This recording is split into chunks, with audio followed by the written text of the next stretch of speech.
نبی صلی اللہ علیہ وسلم نے فرمایا، صحیح بخاری صحیح مسلم کی حدیث ہے، There are angels who take turns in visiting you by night and by day. Angels آتے ہیں، آپ کو وزٹ کرتے ہیں دن میں بھی رات میں بھی، اور ان کی شفٹ لگتی ہے، اور وہ اسمبل ہو جاتے ہیں، جمع ہو جاتے ہیں 2 نمازوں کے وقت، فجر اور عصر۔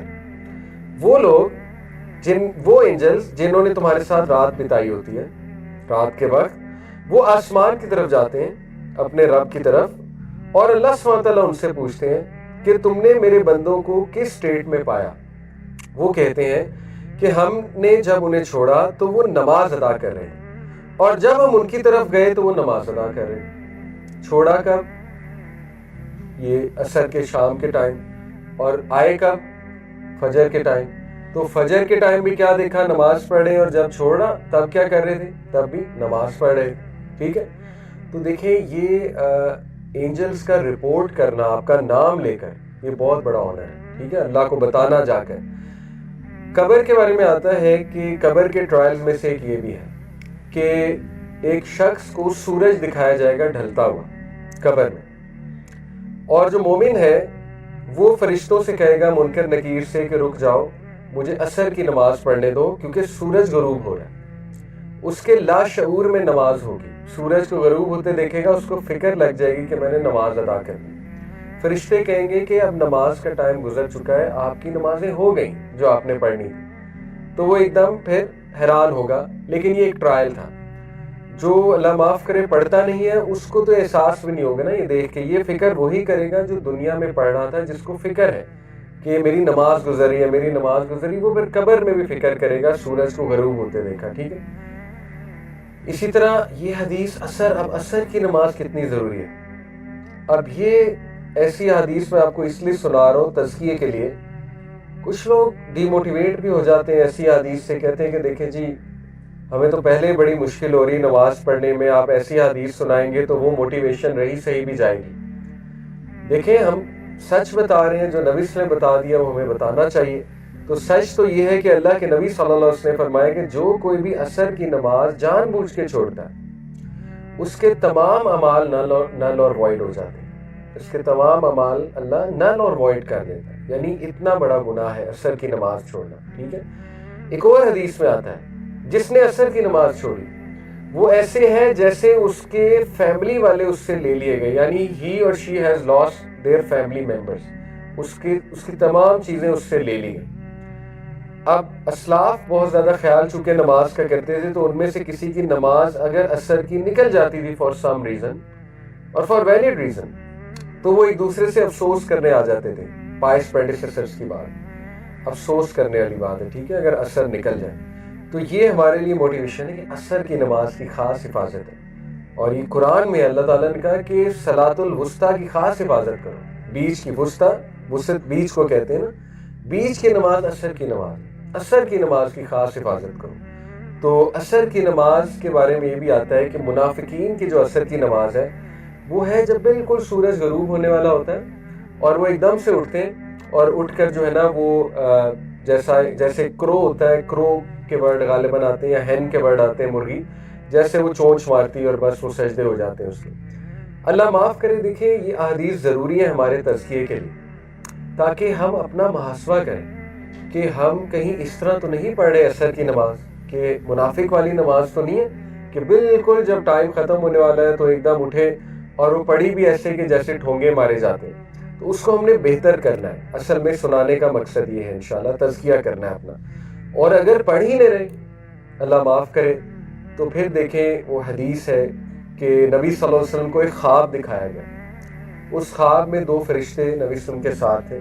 ان فرشتوں نے نبی صلی اللہ علیہ وسلم کو برزخ کی پنشمنٹس کا ٹور کرایا۔ برزخ کی پنشمنٹس، جب انسان فوت ہو جاتا ہے تو برزخ میں بھی پنشمنٹ ہوتی ہے۔ ٹھیک ہے، تو نبی صلی اللہ علیہ وسلم نے کیا دیکھا کہ ایک شخص ہے، اس کا سر پتھر سے بار بار کچلا جا رہا ہے، اور اس کے بعد اس کا سر ری گرو ہوتا ہے اور وہ پھر کچلا جاتا ہے، اس کے بعد وہ پھر ری گرو ہوتا ہے، اس کا سر وہ پھر کچلا جاتا ہے۔ اللہ کے نبی صلی اللہ علیہ وسلم سے یہ حالت دیکھی نہیں گئی، نرم دل تھے بہت ہمارے لیے۔ اللہ کے نبی سے نے پوچھا یہ کیا ہے، مطلب بہت پریشان ہو گئے۔ فرشتوں نے کہا آپ آگے چلیں آگے چلیں۔ بہرحال وہ پھر اور پنشمنٹس بھی دکھائی گئی، لیکن بعد میں فرشتوں نے پھر بتایا یہ ساری چیزیں کیا تھیں۔ جہاں تک اس کی بات ہے سر کچلا جا رہا ہے۔ فرشتوں نے کہا یہ وہ شخص ہے جو نماز کے وقت سو رہا ہوتا ہے، یہ وہ شخص ہے جو نماز کے وقت سو رہا ہوتا ہے، نماز نہیں ادا کرتا۔ دیکھیں اللہ تعالیٰ بہت رحمان اور رحیم ہے، بے شک اللہ چاہے سارے گناہ معاف کر دے، لیکن آن دی ادر ہینڈ یہ احادیث اس لیے ضروری ہے کہ ہم اللہ کو مذاق نہ بنا لیں، اللہ کو مذاق میں نہ لیں، ٹھیک ہے؟ یعنی اللہ بادشاہ ہے۔ آپ خود سوچیں کہ آپ ایک سی او سے مذاق تو نہیں کر سکتے نا، آپ ایک بادشاہ سے کو مذاق تو نہیں لے سکتے، اس کی باتوں کو، اس کی وارننگز کو یہ کہہ کے کہ نہیں وہ تو بہت رحم دل ہے، بہت رحم دل ہے، وہ تو معاف کر دے گا۔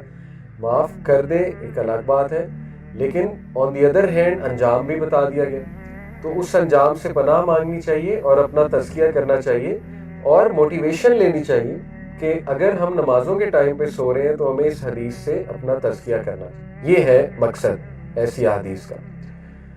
یہ حدیث نبی صلی اللہ علیہ وسلم نے فرمایا جو کوئی بھی اپنے آپ کو پیوریفائی کرتا ہے وضو کر کے گھر میں اور پھر اللہ کے گھر کی طرف جاتا ہے، مسجد کی طرف جاتا ہے ایک فرض نماز ادا کرنے، تو ہر ایک قدم پہ اس کا ایک گناہ معاف ہوتا ہے اور دوسرے قدم پہ اس کا درجہ بلند ہوتا ہے۔ درجہ کہاں بلند ہوتا ہے؟ جنت میں۔ دیکھیں اللہ نے فیکٹری لگائی ہے گناہ معاف کرنے کی، وضو کیے گناہ معاف، مسجد کی طرف جا رہے ہیں گناہ معاف ہو رہے ہیں، نماز پڑھ رہے ہیں گناہ معاف ہو رہے ہیں، نماز کے بعد بیٹھ کے ذکر کر رہے ہیں گناہ معاف ہو رہے ہیں، اور کیا چاہیے؟ اللہ کتنا رحمان و رحیم ہے، مطلب ہر چیز پر گناہ معاف ہو رہے ہیں، ٹھیک ہے؟ تو یہ بھی ہمارے لیے بہت زیادہ موٹیویشنل حدیث ہے اور بہت خوبصورت حدیث ہے کہ جتنا پیدل چل کے جائیں گے اتنا ثواب۔ سبحان اللہ، بڑی اچھی بات ہے، تو واک بھی ہو جائے گی اور ثواب مل رہا ہے، ایک ایک قدم پہ ثواب مل رہا ہے، گناہ معاف ہو رہا ہے اور اللہ تعالیٰ ایلیویٹ کر رہا ہے آپ کے رینک کو۔ اب دیکھیں کئی لوگ ہیں جن کی زندگی میں کوئی ڈیفیکلٹی آتی ہے، مسئلہ چل رہا ہوتا ہے، سمپل فارمولا، ان کو چاہیے کہ وہ اعمال کرنا شروع کر دیں جو اللہ کو پسند ہے، اللہ کے فیوریٹ بن جائیں، انشاءاللہ مسائل کو اللہ سنبھال لے گا، سمپل فارمولا۔ تو یہ ہے وہ اعمال جو اللہ کے فیوریٹ ہیں، مسجد میں واک کر کے جانا، بیٹھنا مسجد میں جا کر، ذکر کرنا نماز کے بعد، یہ تو اللہ کے فیوریٹ اعمال ہیں، تو ان کو آپ اپنا لیں انشاءاللہ۔ صدقہ خیرات کریں، چیریٹی کریں، علم کے ساتھ جڑ جائیں، کلاسز میں آنا شروع کریں، یہ سارے اعمال اللہ کے فیوریٹ اعمال ہیں، انشاءاللہ اللہ تعالیٰ آسانی پیدا کرے گا آپ کی لائف میں۔ اوکے، یہ صحیح حدیث ہے ترمذی کی اور ابو داؤد کی، میں نے آپ کو سنائی۔ نبی صلی اللہ علیہ وسلم نے فرمایا کنوے گلیڈ ٹائڈنگز، بشارت دے دو کن کو؟ جو چل کر، واک کر کر مساجد کی طرف جاتے ہیں ڈارکنیس میں، اور یہ عورتوں پہ بھی اپلائی ہوتی ہے، عورتیں گھر میں پڑھتی ہیں انشاءاللہ ان پہ بھی اپلائی ہوتی ہے کیونکہ وہ بھی ڈارکنیس میں اٹھتی ہیں، ٹھیک ہے؟ For they will be given full light on the day of resurrection, full light دی جائے گی انہیں قیامت والے دن، اس فیز میں جب لائٹ کی بہت اشد ضرورت ہوگی۔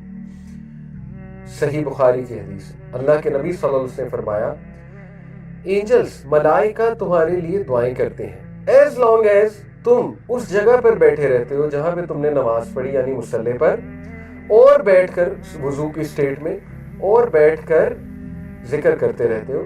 فرشتے کیا کہتے ہیں؟ اے اللہ اسے معاف کر دے، اے اللہ اسے معاف کر دے، اے اللہ اسے معاف کر دے۔ The quickest way to get forgiven from Allah is this۔ کفارات 3 ہیں، کفارات ہوتے ہیں ایسے اعمال جن سے گناہوں کا کفارہ ہوتا ہے، حدیث میں منشن ہے۔ پہلا کفارہ ہے کفارات میں سے وہ شخص جو سردی کے موسم میں وضو کرتا ہے، اللہ اس کے گناہ مٹا دیتا ہے، فرشتے اس کے لیے استغفار کرتے ہیں۔ کفارات سے مراد ہے جب فرشتے آپ کے لیے دعا کرتے ہیں، ٹھیک ہے؟ وہ شخص جو سردی میں ڈیفیکلٹی میں وضو کرتا ہے، چاہے گرم پانی سے کرے، لیکن ڈیفیکلٹی تو ہے نا، ٹھنڈے سے تو اور ڈیفیکلٹ ہے، لیکن یہ نہیں کہ بیمار ہو جائے۔ اب یہ نہیں کہ جان بوجھ کے بندہ ٹھنڈے سے وضو کرنا شروع کر دے کہ میرے کفارات ہو گئے، ایسا نہ ہو بیمار ہو جائے، اسلام جو ہے وہ اس کا بھی قائل نہیں ہے۔ بہرحال سردی میں وضو کرے، ان شارٹ یہ ہے، تو فرشتے اس کے لیے کفارات کی دعائیں کرتے ہیں کہ اللہ اس کے گناہ معاف کرے۔ ایک یہ ہے کہ جو وہاں پر بیٹھ کر کرتا ہے، تیسرا بھی میرے ذہن سے نکل گیا، بہرحال ہم سے ریلیونٹ یہ 2 ہیں، ٹھیک ہے، جو مصلی پر بیٹھ کر استغفار کرتا ہے۔ دیکھیں اس کو آپ اپنی لائف میں لے کر آئیں، پتہ نہیں کیا جلدی ہوتی ہے، اکثر میں بھی کرتا ہوں ایسے، اللہ معاف کرے، ہم اٹھ جاتے ہیں اور اٹھ کر پیچھے دیکھنے لگ جاتے ہیں، سلام پھیرتے ہی دوسروں کی نماز بھی خراب کرتے ہیں، جو بیچارے پیچھے لیٹ آئے ہیں پڑھ رہے ہیں ان کو ٹاپ کے گزرتے ہیں، ٹھیک ہے نا؟ تو پتہ نہیں ہمیں کیا جلدی ہوتی ہے. میرا نہیں خیال کوئی اتنا ضروری کام ہوتا ہے کہ وہاں سے فوراً اٹھ جایا جائے. تو بیٹھ کر تھوڑا سا ذکر کر لینا چاہیے تاکہ فرشتے انشاءاللہ ہمارے لیے دعا کریں, اور ذرا ٹائم گزارنا چاہیے وہاں پر بیٹھ کر, ٹھیک ہے. تبھی فائدہ ہے, تبھی وہ روحانی فائدہ نماز کا انشاءاللہ آپ کو تبھی ہوگا. اوکے, نیکسٹ حدیث صحیح بخاری صحیح مسلم کی. اللہ کے نبی صلی اللہ علیہ وسلم نے فرمایا, اس ذات کی قسم جس کے ہاتھ میں میری جان ہے. اب دیکھیے یہ رحمت للعالمین فرما رہے ہیں, اور یہ بڑی عجیب بات ہے کہ وہ کہتے ہیں کہ میرا دل کرتا ہے کہ میں یہ حکم دوں کہ فائر وڈ کلیکٹ کیا جائے, فائر وڈ کلیکٹ کی جائے, اور میں کسی کو کہوں کہ اذان کہے, اس کے بعد میں کسی کو اپوائنٹ کروں امام, اور میں وہ فائر وڈ لے کر آگ جلا کر ان لوگوں کے گھر میں جاؤں جو نماز جماعت سے نہیں پڑھ رہے, اور میں ان کے گھروں کو آگ لگا دوں. اب یہ رحمت للعالمین کہہ رہے, ٹھیک ہے, جو اتنے رحمت کا ایک نبی صلی اللہ علیہ وسلم جو ہے ایپیٹوم ہے بطور انسان, کہ ان سے تو کسی کی پین دیکھی نہیں جاتی تھی ہمارے نبی کی, لیکن وہ یہ کہہ رہے ہیں کہ میرا دل کرتا ہے کہ میں آگ لگا دوں ان مردوں کے گھروں کو جو نماز کے وقت مسجد میں نماز پڑھنے نہیں آ رہے. اگین ہمارے تزکیہ کے لیے ہے کہ جب بھی ہمیں سستی ہو تو ہم اس حدیث کو ذہن میں لائیں, ٹھیک ہے. جب بھی ہم سوئے میں سستی ہو رہی ہے تو ہم اس حدیث کو لائیں جو پتھر سے کچلنے والی ہے. اسی طرح جب بھی ہمیں ڈیلے کی سستی ہو رہی ہے, ڈیلے کر دو, تب ہم وہ حدیث ذہن میں لائیں, منافق کی نماز.